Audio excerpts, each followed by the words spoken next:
sikap dari bapak ini. Tadi kan nggak diapa-apain. Iya nggak boleh.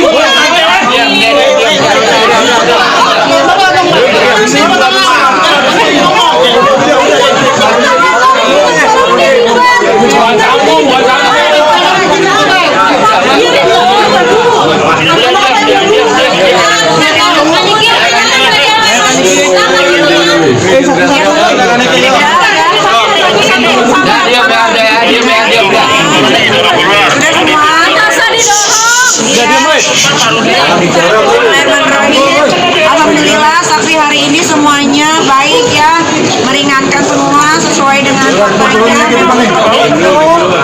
Teman-teman wartawan juga tadi mendengarkan saksi dari Napapak, Pak Bambang sendiri bilang bahwasannya karena saya pernah mempromosikan Napapak dan saya taruh di YouTube saya, channel YouTube dan Instagram saya, dari harga rumah yang saya beli 41 miliar hingga didiskon jadi 33 miliar.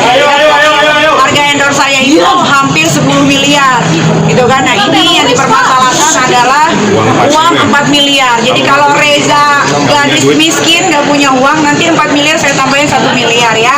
Jadi jangan terlalu digimanain gitu kasus ini, karena saya malu gitu ngurusin 4M kok sampai satu Indonesia gaduh, polisi semua udah kayak kasus pembunuhan, mafia narkoba, bandar narkoba atau bandar judol gitu. Saya merasanya seperti itu gitu. Agak memalukan gitu kasus ini. Kalau masalah uang 4 miliar nggak punya, gampang nanti kita transfer.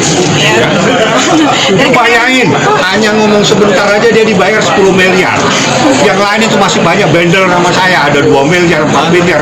Itu endorse-nya Niki semua. Ya tadi nggak tahu Niki siapa. Bikin malu saja nggak punya uang. Bank account yang akhirnya dibongkar. Oh iya, itu saya kecewa sekali sama BCA karena kebetulan saya juga adalah nasabah prioritas, boleh ditanya sendiri. Saya kecewa banget karena rekening koran saya diobrak-abrik, padahal di situ jelas ada uang pembayaran dari Komik Aid, endorse, dan saya kan juga off air nyanyi seperti yang teman-teman media tahu. Saya suka ada di luar kota untuk nyanyi hanya sekedar 45 menit, pembayaran saya 125 juta gitu kan. Jadi saya kecewa sekali dengan BCA kenapa seperti itu, tapi nanti itu urusannya belakangan. Kalau ini udah selesai saya akan somasi.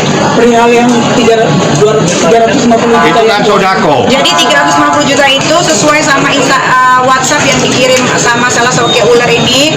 Dia bilang dia ikhlas karena dia merasa bersalah bahwa dia sudah memberangkatkan Waria Isazega yang dia tahu Waria yang menghina anak saya kebetulan dan menghina anaknya Mbak Sani juga gitu. Itu ada di WhatsApp kok, dia bilang dia ikhlas gitu. Dan saya tidak pernah meminta uang 350 juta tersebut. Ingat ya, saya tidak pernah meminta, ada di WhatsApp dan WhatsAppnya pernah saya putarkan di meja persidangan di depan Bapak Hakim yang berhati. Perkembangan KPK gimana kan ini? Tidak tahu kalau itu.